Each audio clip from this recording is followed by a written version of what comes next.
TV screen के ऊपर जो तारीखें आ रही वो अब छत्तीसगढ़ की आ रही हैं और यहाँ छत्तीसगढ़ में 3 चरणों में वोट होने हैं और उसका पूरा प्लान आप देख पा रहे हैं। पहला चरण 19 अप्रैल को, दूसरा चरण होना है पूरे देश भर में 26 अप्रैल को, तीसरा चरण होना है 7 मई को। तो छत्तीसगढ़ की कुल 11 सीटों का प्लान है पहले 3 चरणों में, यानी 19 अप्रैल से 7 मई। पहला चरण 19 अप्रैल को, दूसरा चरण 26 अप्रैल को, तीसरा चरण 7 मई को होगा। ये 3 चरणों में वोट पड़ने छत्तीसगढ़ में। मध्य प्रदेश में 4 चरणों में है और छत्तीसगढ़ में 3 चरणों में। 19 तारीख को केवल 1 सीट बस्तर में, 25 अप्रैल को 3 सीटें कांकेर, महासमुंद और राजनांदगांव पर और 7 मई को 7 सीटों पर। ये जो 3 चरण हैं इनका डिटेल हम आपको दिखा रहे हैं टीवी स्क्रीन पर। देखें आप, 7 चरणों में जो चुनाव होने पूरे देश भर में, इसमें छत्तीसगढ़ में 3 चरणों में चुनाव होने हैं और 3 चरणों में कैसे सीटें विभक्त हैं या किन किन सीटों पर हो रहा है इसका भी डिटेल आपको IBC 24 दे रहा है। 19 अप्रैल को केवल इकलौती सीट पर वोट पड़ेंगे बस्तर में, ये पहले चरण के तहत होगा। इसके बाद 25 अप्रैल को 26 अप्रैल को माफ कीजिएगा, ये जो 3 सीटें हैं 26 अप्रैल वाली, फिर 7 मई को देखें आप 7 सीटों पर वोट होने वाले हैं। और आप देखें सरगुजा, रायगढ़, जांजगीर चांपा, कोरबा, ये 7 मई तीसरे चरण वाली हैं। बिलासपुर, दुर्ग और रायपुर, ये देखें आप दूसरा चरण जो है 26 अप्रैल को है। इसमें करेक्शन भी कर ले, छत्तीसगढ़ में 3 चरणों में चुनाव हैं। 19 अप्रैल को 1 सीट बस्तर है। दूसरा चरण जो है वो दरअसल 26 अप्रैल है। ये आप देखिएगा 26 अप्रैल है, 25 नहीं 26 अप्रैल। 3 सीटें हैं कांकेर, महासमुंद और राजनांदगांव और 7 मई को 7 सीटें हैं। 7 मई को तीसरा चरण है, 7 सीटें हैं इसमें और ये 7 सीटें कौन सी हैं ये भी डिटेल आपको दिखा रहे हैं। 7 मई को पूरे देश की 94 सीटें हैं जिनमें छत्तीसगढ़ की 7 सीटें हैं, इस पर भी वोट पड़ने वाले हैं। तो 19 अप्रैल को 1 सीट बस्तर की, 26 अप्रैल को 3 सीटें कांकेर, महासमुंद, राजनांदगांव, ये दूसरा चरण हो गया और तीसरा चरण 7 मई को 7 सीटों पर वोटिंग होनी है। छत्तीसगढ़ के आपको सीटों का डिटेल बता रहे हैं। इसमें सरगुजा, रायगढ़, जांजगीर चांपा, कोरबा, बिलासपुर, दुर्ग, रायपुर, ये 7 सीटें हैं जब तीसरे चरण के तहत 7 मई को वोट पड़ेंगे छत्तीसगढ़ में।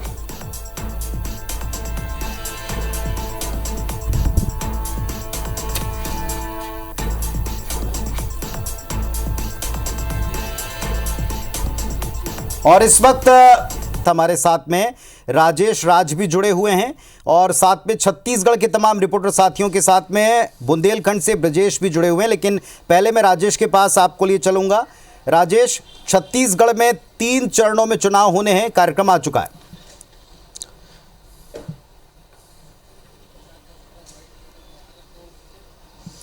जी बिल्कुल पुनीत, जिस तरह से चुनाव की घोषणा हुई है, पहले चरण में सिर्फ एक बस्तर लोकसभा सीट का इलेक्शन है। काफ़ी सेंसिटिव रहता है क्योंकि बस्तर का पूरा अंचल नक्सल प्रभावित क्षेत्र में आता है। इस लिहाज से सिर्फ एक जगह पे है ताकि सुरक्षा के पर्याप्त इंतजाम हो और चुनाव निर्विरोध रूप से या निर्बाध रूप से वहाँ पर संपन्न हो सके, इसलिए सिर्फ एक सीट का है।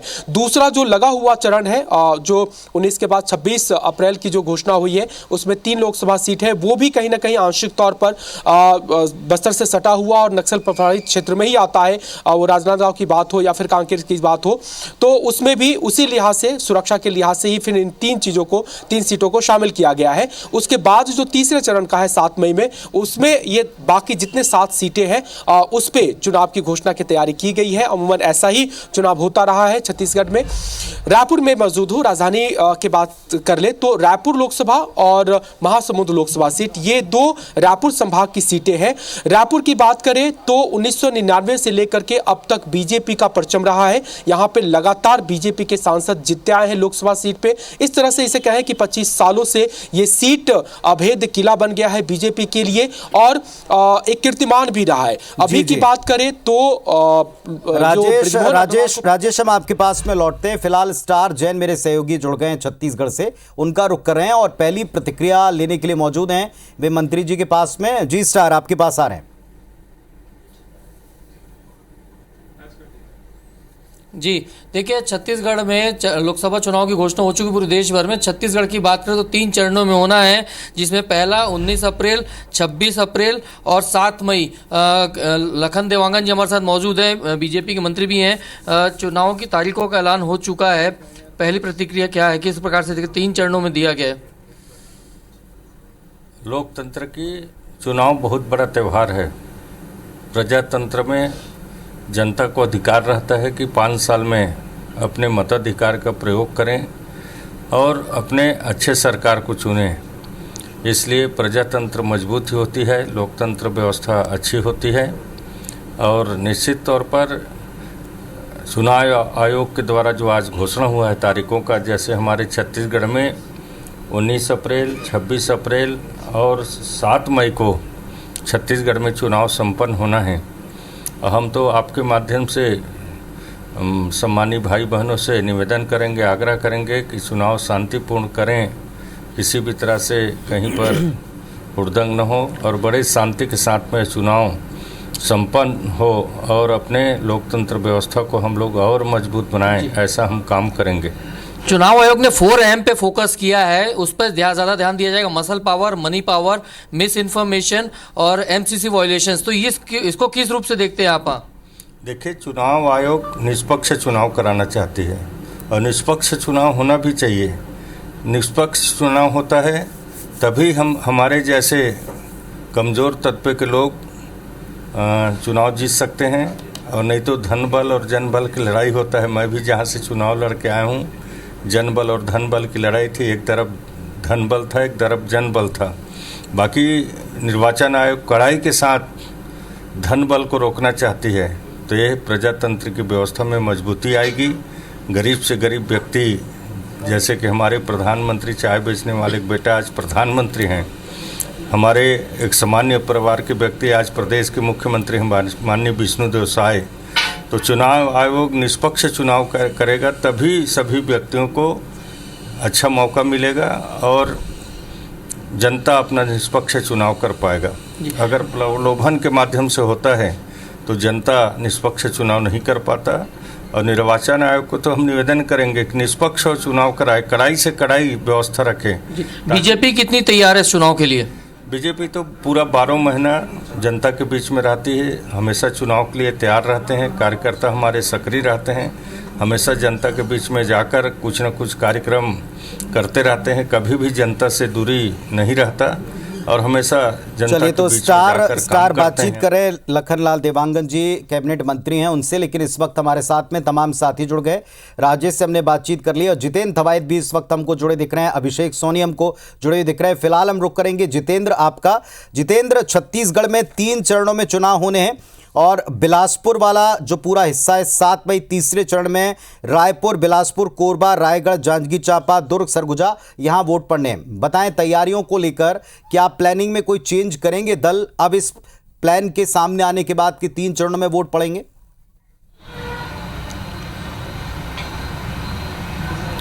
बिल्कुल, देखिए, छत्तीसगढ़ के मैदानी हिस्से की सबसे महत्वपूर्ण लोकसभा सीटें हैं, जिसमें तीसरे चरण में अगर कहें तो चुनाव होने हैं। बिलासपुर हो, कोरबा हो, सरगुजा, रायगढ़, तमाम ऐसे लोकसभा क्षेत्र हैं जो प्रदेश के लिए महत्वपूर्ण हैं। और जिस तरह से तैयारियों की अगर बात करें, क्योंकि चुनाव के तारीखों का ऐलान हो गया है, भाजपा ने जरूर इन तमाम सीटों पर अपने प्रत्याशी उतार दिए हैं, लेकिन कांग्रेस अभी इसमें पीछे है। केवल कोरबा लोकसभा की अगर हम बात करें तो वहां पर कांग्रेस की प्रत्याशी घोषित हैं। कांग्रेस की तरफ से अब तक प्रत्याशी घोषित इन तमाम और बाकी जो लोकसभा हैं यहाँ पर नहीं हुई है। ये जरूर है कि भाजपा लगातार जमीनी स्तर पर, ग्राउंड पर जाकर, क्योंकि अभी से है तो उनकी जो तैयारियां हैं वो बहुत पहले से ही चल रही हैं और विधानसभा चुनाव जीतने के बाद से ही भाजपा लोकसभा चुनाव की तैयारी में दिख रही है। अलग अलग तरीके से अगर कहें तो संगठन उनका एक्टिव है, वो तमाम बूथ स्तर पर कार्यकर्ताओं के बीच भी जा रहे हैं। लेकिन कांग्रेस में अगर कहें तो कांग्रेस में अभी स्थिति ऐसी नज़र नहीं आ रही है। जरूर है कि अब तारीखों का ऐलान हुआ है तो कांग्रेस भी अपनी चुनावी रणनीति पर आगे अब काम कर सकती है। लेकिन सबसे पहले महत्वपूर्ण यही होगा कि प्रत्याशी जब घोषित होंगे उसके बाद ही अगर कहें तो मैदानी स्तर पर, ग्राउंड पर कहें तो यहाँ पर पार्टियां जो हैं वो चुनाव के मैदान में नजर आएंगी। लेकिन अभी जो स्थिति है, तमाम महत्वपूर्ण लोकसभा सीट हैं और चुनौती कहीं ना कहीं कांग्रेस के लिए इन लोकसभा क्षेत्रों में ज़्यादा है, क्योंकि अधिकांश जो लोकसभा क्षेत्र हैं जिसमें तीसरे चरण में चुनाव होने हैं, केवल कोरबा लोकसभा में कांग्रेस के यहाँ पर सांसद रही हैं। ऐसे में तमाम जो बाकी लोकसभा है पहले से भाजपा के खाते में रहा, और अब जब यहाँ पर तारीखों का ऐलान हो गया है, इस बार भाजपा जरूर यहाँ पर फिर से कोशिश करेगी कि तमाम लोकसभा क्षेत्रों में फिर से वो अपने सांसद जिताकर लाए। लेकिन कांग्रेस के लिए कहीं ना कहीं चुनौती है, चाहे वो जांजगीर लोकसभा की बात करें, रायगढ़ लोकसभा की बात करें, सरगुजा की बात करें, बिलासपुर की बात करें, तमाम ऐसे लोकसभा क्षेत्र हैं जो भाजपा के लिए यहाँ पर निश्चित तौर पर भाजपा यहाँ पर आगे दिखती है। लेकिन कांग्रेस के लिए बड़ी चुनौती इन तमाम लोकसभा क्षेत्रों में है और कई दिग्गज भी यहाँ पर चुनावी मैदान में है, क्योंकि रायगढ़ लोकसभा बात करें, सीएम का ये क्षेत्र रहा है, खुद विष्णुदेव साय पहले यहाँ से सांसद रह चुके हैं। इसके साथ ही क्योंकि सीएम का गृह जिला भी रायगढ़ लोकसभा क्षेत्र में आता है, ऐसे में रायगढ़ लोकसभा की अपनी महत्वपूर्ण भूमिका है। जांजगीर लोकसभा जो लंबे समय से यहाँ पर भाजपा के कब्जे में है, कांग्रेस की कोशिश होगी कि कांग्रेस इन लोकसभा क्षेत्रों में, जांजगीर लोकसभा क्षेत्रों में इस बार बढ़त बनाए, क्योंकि विधानसभा चुनाव के जो परिणाम रहे हैं उसमें जांजगीर शक्ति तमाम ऐसे विधानसभा क्षेत्र है जिनके अधिकांश सीटों पर यहाँ पर कांग्रेस ने जीत। सरगुजा से अभिषेक सोनी जुड़ गए हैं, आपके पास में जितेंद्र लौटेंगे, फिलहाल सरगुजा जा रहे हैं अभिषेक के पास में। अभिषेक बताएं, जो तीसरा चरण है 7 सीटें मैदानी हिस्से का जो बड़ा इलाका, जैसा जितेंद्र भी बता रहे थे, उसमें आपका क्षेत्र भी शामिल है, बताएं वहां पर अब इस प्लान के बाद में, क्योंकि बीजेपी के सारे कैंडिडेट आ चुके हैं लेकिन कांग्रेस को अभी भी कई सीटों पर अपने दावेदार तय करने, दावेदारों में से उम्मीदवार सामने करने।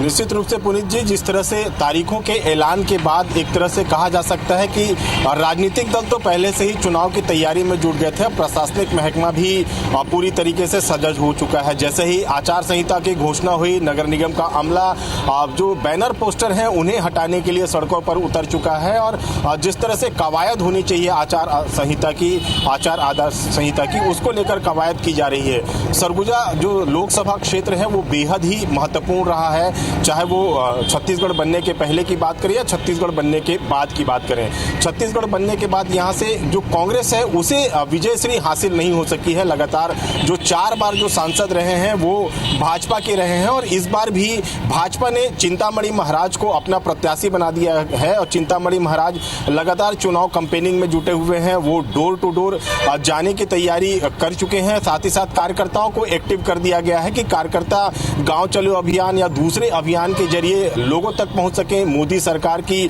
गारंटी, मोदी सरकार की योजनाओं को लोगों तक पहुंचा सके, ताकि जो 400 पार का नारा है उसे भाजपा फतह करने में जो है वो कामयाबी हासिल कर सके। लेकिन दूसरी तरफ कांग्रेस की रणनीति और तैयारियों की बात करें तो अब तक प्रत्याशियों की घोषणा नहीं हो सकी है। कौन वो नाम होगा जो सरगुजा लोकसभा से कांग्रेस की तरफ से प्रत्याशी बनेगा और उसको लेकर भी जो संशय है वो बना हुआ है और एक तरह से कहा जा सकता है कि जो चुनावी तैयारी है उसमें कहीं ना कहीं कांग्रेस पिछड़ती हुई नजर आ रही है। सरगुजा लोकसभा क्षेत्र की बात करें तो लोकसभा क्षेत्र में 8 विधानसभा सीटें आती हैं और 8 की 8 विधानसभा जो सीटें हैं वो फिलहाल जो है वो भाजपा के पास हैं। ऐसे में जो भाजपा के कार्यकर्ता हैं वो बेहद उत्साहित हैं और उनका कहना है कि न सिर्फ इस बार भाजपा यहां से जीत दर्ज करेगी बल्कि सारे रिकॉर्ड जो पिछली बार के बने हुए हैं उसे भी तोड़ेगी। और दूसरी तरफ कांग्रेस की बात करें तो कांग्रेस का कहना है कि भले ही विधानसभा चुनाव में उन्हें हार मिली हो लेकिन उनकी तैयारी चल रही है और जैसे ही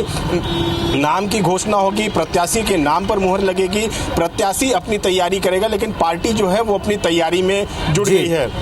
कहा जा सकता है कि बेहद रोचक जंग हो सकती है यहाँ पर, क्योंकि जो चिंतामणि महाराज हैं वो पहले कांग्रेस के विधायक थे, उन्होंने पार्टी छोड़ी और भाजपा का दामन थामा है, तो उसको लेकर भी लगातार जो कांग्रेस है वो हमलावर रही है। ऐसे में आने वाले जो जैसे जैसे चुनाव के दिन नजदीक आएंगे, कहा जा सकता है कि जो चुनावी समर है वो बेहद रोचक होने वाला है और कई सारे दिग्गज, चूंकि टी.एस. सिंहदेव इसी इलाके से आते हैं, पूर्व मंत्री अमरजीत भगत का भी ये इलाका है, जो शिक्षा मंत्री प्रेम सिंह थे, वो भी सरगुजा लोकसभा सीट से ही विधायक थे। तो ऐसे में तमाम जो दिग्गज हैं उनकी भी साख दांव पर रहेगी कि जिस तरह से 4 लोकसभा की सीटें हैं, 4 लोकसभा के चुनाव हुए थे, उसमें भाजपा को ही जीत मिली थी और इस बार जो चुनौती है वो बेहद महत्वपूर्ण रहने वाली है। यही कहा जा सकता है कि जो तमाम तैयारियां हैं वो कर ली गई हैं और जो बड़े नेता हैं, खासतौर पर जो बड़े नेताओं की जो उनके चुनाव प्रचार की जो कमान है वो भी सौंपने की तैयारी कर ली गई है। चुनाव प्रचार के लिए जब बड़े नेता पहुंचेंगे तो कार्यकर्ता उत्साहित रहेंगे और उत्साहित कार्यकर्ताओं के जरिए जो भाजपा और कांग्रेस दोनों ही दल अपनी अपनी जीत की तैयारी की बात कह रहे हैं। तो कहा जा सकता है कि बेहद रोचक मुकाबला होने वाला है 2024 में जो लोकसभा का चुनाव होगा और उसमें देखना बेहद दिलचस्प होगा कि क्या 5वीं बार जो भाजपा है उसके सांसद जो चुनाव जीतकर लोकसभा में पहुंचते हैं या फिर जो कांग्रेस का प्रत्याशी होगा वो जो जीत है, जो 4 बार की जीत मिल चुकी है भाजपा को, 5वीं जो जीत को रोक पाएगा और क्या कांग्रेस को यहां से जीत दिला पाएगा। तो बीजेपी ने तो अभिषेक टारगेट बना रखा है सभी सीटों का, और जैसा आपने कहा कि हाई प्रोफाइल सीटें बन गई क्योंकि कांग्रेस पार्टी के मुकाबले में आने के लिए कई जगहों पर उनके चेहरे अब तक सामने नहीं हैं, लेकिन दूसरी तरफ से पूरी स्ट्रेटेजी प्लान कर ली गई है। एक बार और मैं अपने सहयोगी राजेश के पास में थोड़ी देर के लिए चलूंगा। राजेश, आपकी बात बीच में थोड़ी अधूरी रह गई थी। रायपुर संभाग और उसके अंतर्गत आसपास का पूरा इलाका जहां सारी की सारी पॉलिटिक्स का केंद्र दिखाई पड़ता है, वहां के लिहाज से अगर आप देखें पूरे मैदानी हिस्से में तीसरा चरण सबसे महत्वपूर्ण रहने वाला है चुनाव का।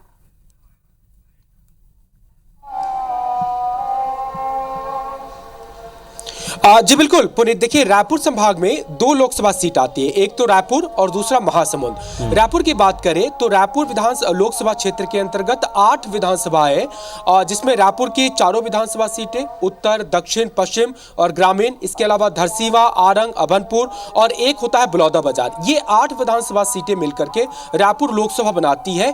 8 के 8 विधानसभा सीट पिछले चुनाव में बीजेपी जीत करके आई है और रायपुर लोकसभा सीट पिछले 30 सालों से लगातार बीजेपी जीतती आई है। इस तरह से बहुत स्ट्रॉन्ग प्रेजेंस है इस बार, और प्रत्याशी के तौर पे बृजमोहन अग्रवाल है जो काफी वरिष्ठ नेता है, काफी सालों से मंत्री है, 1991 से वो लगातार विधायक चुनते हुए आते आ रहे हैं और जिनके लिए कहा जाता है कि राजनीति में चुनाव लड़ना वो चुनाव की तरह नहीं लड़ते बल्कि उत्सव की तरह लड़ते हैं, पूरी जोश और पूरी तैयारी के साथ लड़ते हैं। तो इस लिहाज से तमाम जो फैक्ट्स है, तमाम जो ट्रेंड्स है वो बीजेपी के पक्ष में है, स्ट्रॉन्ग कैंडिडेट के रूप में और स्ट्रॉन्ग ट्रेंड के रूप में ये सीटें बीजेपी को प्रेफर कर रही है। लेकिन जब महासमुंद में आप जाते हैं तो वहां भी 8 विधानसभा है, 4 बीजेपी के पास है, 4 कांग्रेस के पास है विधानसभा चुनाव के हिसाब से, यानी पलड़ा 50-50 का है। ओबीसी 51% वहां पे वोटर है। दोनों ही कैंडिडेट, बीजेपी ने वहां से रूप कुमारी चौधरी को बनाया है, कांग्रेस ने ताम्रध्वज साहू को बनाया है। दोनों ओबीसी से आते हैं, लेकिन एक जगह कांग्रेस सरप्लस हो जाती है साहू कैंडिडेट के रूप में, क्योंकि यह परंपरागत रूप से साहू क्षेत्र बाहुल क्षेत्र रहा है और यहां से साहू सांसद ही जीतते आए हैं 2005 के बाद, जबकि वहां पे अजीत जोगी जीते थे। तो 1-2 फैक्टर्स पे कांग्रेस जरूर आगे लगती है, लेकिन राम, हिंदुत्व, मोदी का लहर और तीसरा सबसे बड़ा फैक्टर कि पिछले 3 टर्म से वहां पे लगातार बीजेपी जीतती आई है। ये कुछ तथ्य हैं जो बीजेपी को प्रमोट करते हैं, जो बीजेपी को स्ट्रॉन्ग। चलिए राजेश, हम आपके पास में और डिटेल के लिए पहुंचेंगे और अब तो विश्लेषण लगातार होना ही है हर एक सीट के ऊपर। फिलहाल नरेश मिश्रा बस्तर से हमारे साथ में जुड़ गए। पहले फेज में 19 अप्रैल को केवल एक सीट है छत्तीसगढ़ की जिस पर वोट पड़ने, और वो है बस्तर की सीट। बस्तर के बारे में हर बार की तरह अब की बार इलेक्शन कमीशन का भी पूरा जोर है, फोकस है, सुरक्षा, वहां फेयर इलेक्शन कराना, वहां प्रयास करना, वोटिंग प्रतिशत बढ़ाना, हर चीजें एक टास्क ही रही हैं। तैयारियों के लिहाज से बस्तर कितना तैयार?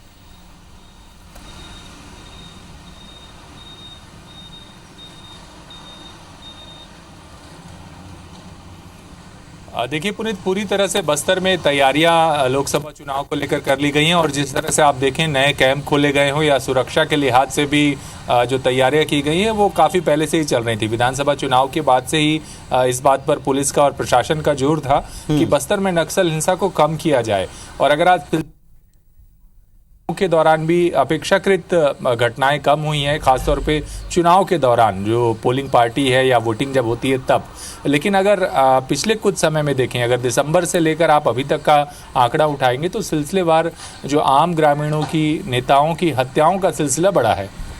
और शायद यही वजह है कि नक्सल प्रभावित क्षेत्र में सिर्फ बस्तर को छत्तीसगढ़ में पहले चरण में सबसे पहले वोटिंग के लिए चुना गया है, क्योंकि यहाँ पर फोर्स का अतिरिक्त आवश्यकता होती है, विशेष डिप्लॉयमेंट होता है। और लोकसभा चुनाव के दौरान और ज़्यादा ये महत्वपूर्ण हो जाता है, क्योंकि जो पैरामिलिट्री फोर्सेस हैं वो अंदरूनी इलाकों तक भी विशेष तौर पर सुरक्षा के लिए तैनात की जाती हैं। तो इस दौरान क्योंकि चुनाव बस्तर में हमेशा ही चुनौतीपूर्ण होते हैं और इस लिहाज से ही शायद पहले चरण में रखा गया है। इस बात की लगातार इंटेलिजेंस रिपोर्ट मिल रही थी कि नक्सल गतिविधियां बढ़ सकती हैं, क्योंकि केंद्र के साथ राज्य सरकार ने जिस तरह से माओवादियों के खिलाफ सिलसिलेवार ऑपरेशन और माओवाद के खात्मे के लिए एक व्यापक रणनीति पर सिलसिलेवार बयान दिए हैं, उससे संभावना थी कि चुनाव के दौरान या ऐसे किसी भी मौके पर जिस वक्त माओवादी अपनी उपस्थिति ज़्यादा सशक्त तरीके से दिखा सकते हैं उसका वो इस्तेमाल करेंगे। इस लिहाज से बस्तर को सुरक्षित तरीके से मतदान संपन्न कराने के लिए पहले चरण में रखा। चलिए, तो इकलौती सीट पहले चरण में होगी और अब तीसरे चरण में एक सीट है रायगढ़, और रायगढ़ से मेरे सहयोगी अविनाश जुड़े हुए हैं। अविनाश, बताएं स्थिति देखते हुए तीसरे चरण में अधिकांश सीटें 7 मई को जो तीसरा चरण होने वाला है, छत्तीसगढ़ में तीसरे चरण में जो सीटें उनमें से आपका इलाका, आपका क्षेत्र, संसदीय क्षेत्र रायगढ़ भी शामिल है। बताएं वहां तैयारियों को लेकर स्थिति।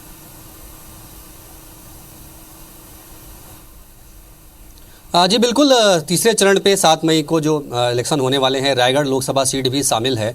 और सबसे बड़ी बात मैं बता दूं, क्योंकि बार बार हर इलेक्शन में जो जिस तरह से वोट ऑफ परसेंटेज बढ़ाने की बात कही जाती है, और पिछले विधानसभा चुनाव में जो आंकड़े इस क्षेत्र के आए हैं वो बड़े अच्छे रहे हैं, लगभग 79% के आसपास इस क्षेत्र में वोटिंग हुई है। तो इस लिहाज से जिला प्रशासन इस बार ये उम्मीद कर रहा है कि लोकसभा चुनाव में भी वोटिंग जो है वो काफ़ी अच्छी होगी। हालांकि जब जब लोकसभा इलेक्शन होते हैं वोट ऑफ परसेंटेज काफ़ी कम होता है। पिछले बार की बात करें 65% वोटिंग हुई थी। इस बार ये अंदाज लगाया जा रहा है कि जिस तरह से लगातार कैंपेनिंग की जा रही है तो वोट ऑफ परसेंटेज क्षेत्र का बढ़ेगा। क्योंकि सबसे बड़ी महत्वपूर्ण बात जो मैं आपको बता दूं कि आदिवासी वर्ग के लिए आरक्षित सीट है ये, और 5 ब्लॉक है वो ट्राइबल हैं। तो इसलिए ट्राइबल ब्लॉकों में इलेक्शन कराना और सबसे ज्यादा वोटिंग के लिए लोगों को प्रेरित करना, ये कहीं ना कहीं प्रशासन के लिए बड़ी चुनौती रहती है। और इसी वजह से पिछले 1 साल से हम बात करें तो लगातार जो है जिला प्रशासन वोट ऑफ परसेंटेज को बढ़ाने के लिए प्रयास कर रहा है, और वो असर जो है पिछले 3 महीने पहले जो इलेक्शन हुए थे उसका असर नजर आया। तो ये उम्मीद की जा रही है कि इस बार लोकसभा इलेक्शन में भी वोट ऑफ परसेंटेज बढ़ेगा। और खासतौर पर इस क्षेत्र की मैं आपको बता दूं कि अब तक की स्थिति में लगभग 18 लाख जो मतदाता हैं वो इस लोकसभा चुनाव में अपना मतदान करने वाले हैं।